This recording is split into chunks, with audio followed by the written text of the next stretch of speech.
Halo guys, bersama saya lagi dalam Orang Dapat Channel dalam segmen Suara Orang Kampung. Alright, so ini dia berita panas hari ini sahabat semua. Apabila saya boleh bayangkan ataupun boleh lihat ya pemimpin muda daripada Perikatan Nasional ya, kelihatan mabuk ketum di sana.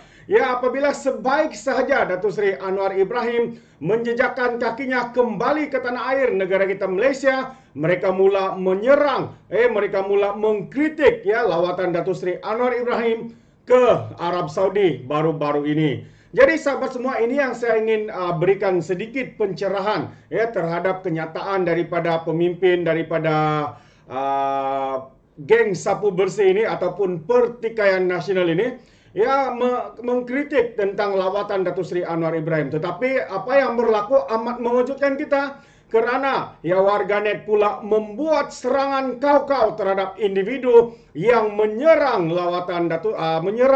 Datuk Seri Anwar Ibrahim ke atas lawatannya ke Arab Saudi baru-baru ini. Jadi sahabat semua, saya mau kita mendengar sendiri apakah yang dikatakan oleh warganet di luar sana di dalam sosial media dan juga membalun kau-kau individu ini.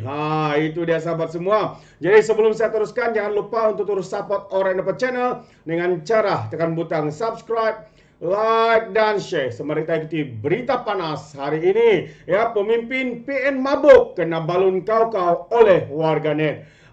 Itu dia, ini yang saya ingin kongsikan buat kita hari ini sahabat semua. Ya, apabila lebih lajak dari laju, yaitu sembang tentang sesuatu secara berlebihan, itu antara komentar orang ramai terhadap seorang pemimpin muda Perikatan Nasional, ya, yaitu ahli Parlimen Machang Wan Ahmad Faizal Wan Ahmad Kamal, yang mengetuai jawatan kuasa hal ehwal antarabangsa Pertikaian Nasional menjadi bahan sindiran warganet apabila mempersoalkan kegagalan Perdana Menteri bertemu dengan Putra Mahkota Muhammad bin Salman semasa lawatan beliau ke Arab Saudi baru-baru ini.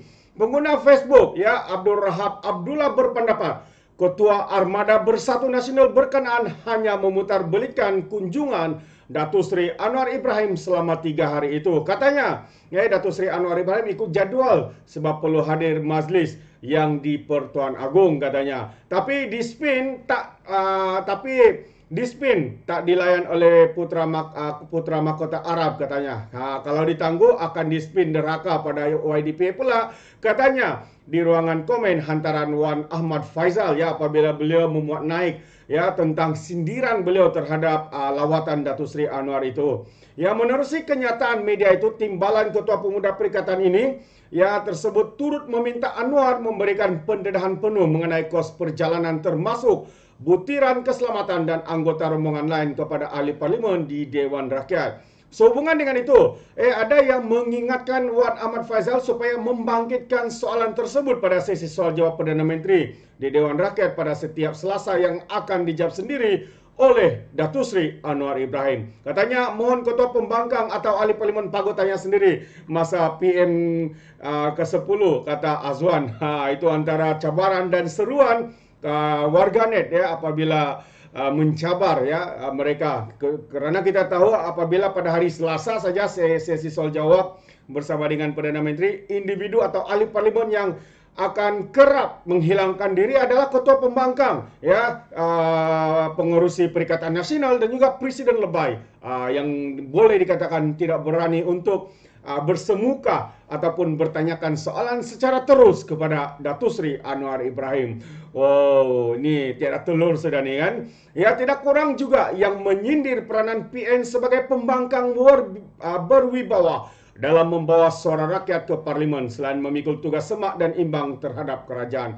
Katanya, ini antara komen, itulah paras PN katanya. Sepatutnya PN tanya PM apa perancangan tentang pembangunan dan ekonomi negara untuk 5 tahun akan datang. Baru dikatakan semak dan imbang. Ini soalan mengarut pula ditanya Bidas Iman Daniel pula. Jadi sementara itu, Ketua Pengarah Jikom Komunikasi, Datuk Profesor Agus, dalam kenyataan berkata pemimpin pembangkang sengaja hendak memalukan PM dan bermain politik di sebalik dakwaan kegagalan lawatan Anwar. Ya, Perdana Menteri yang juga pengurusi Pakatan Harapan telah memaklumkan bahwa beliau terpaksa menolak jemputan kerajaan Arab Saudi untuk melanjutkan lawatan memandangkan jadual mendatang yang agak padat. Jadi sahabat semua, kita boleh nampak ya, selain daripada memusingkan fakta, mengelirukan rakyat, mempolitikkan isu-isu kecil seperti ini, ya ini adalah kepakaran daripada Pertikaian Nasional, geng sapu bersih. Ya, PNBS menyakau, PNBS menfitnah. Ini adalah kepakaran mereka, sahabat semua, untuk memusingkan segala fakta. Untuk mewujudkan kononnya ya lawatan Datuk Seri itu gagal dan sebagainya. Jadi kita boleh nampak bagaimana hari ini pemimpin muda seperti Wan Saiful ini begitu terdesak sekali ya untuk membuat kenyataan-kenyataan seperti ini. Satu kenyataan yang tidak standard, kenyataan yang hanya seperti melepaskan batuk di tangga, sahabat sebuah.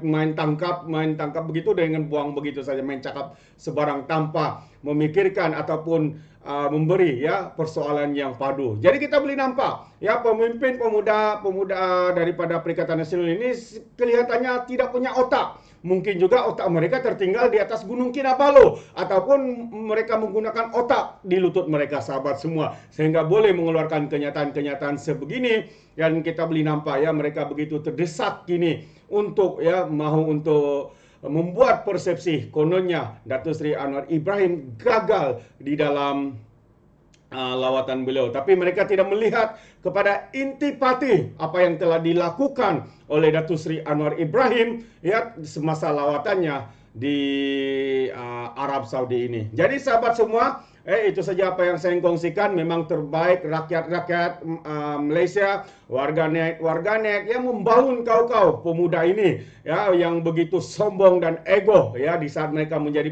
kerajaan, tidak ada apa-apa yang mereka lakukan. Ya, tidak, Perdana Menteri sendiri pun tidak pernah keluar untuk mencari pelaburan, mencari sumber pendapatan untuk negara kita. Apa yang mereka mahu adalah mengumpulkan kekayaan untuk parti mereka, digunakan dalam berkempen, digunakan untuk membiayai parti mereka, tetapi tidak kepada rakyat. Ini adalah satu tindakan yang sangat memalukan. Jadi sahabat semua, terima kasih sekali lagi saya ucapkan kerana sentiasa yang memberikan sokongan padu kepada Orang Nampak Channel ini. Kita berharap kerajaan ini yang menjadi kerajaan yang terus ya mengutamakan agenda rakyat, rakyat itu menjadi perkara utama di dalam setiap perancangan dan apa yang dilakukannya.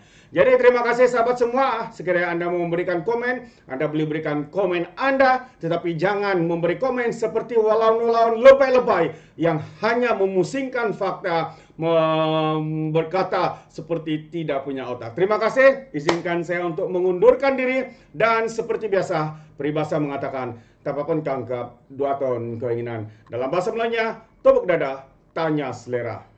Salam Ramadan semua. Sekian. Bye-bye.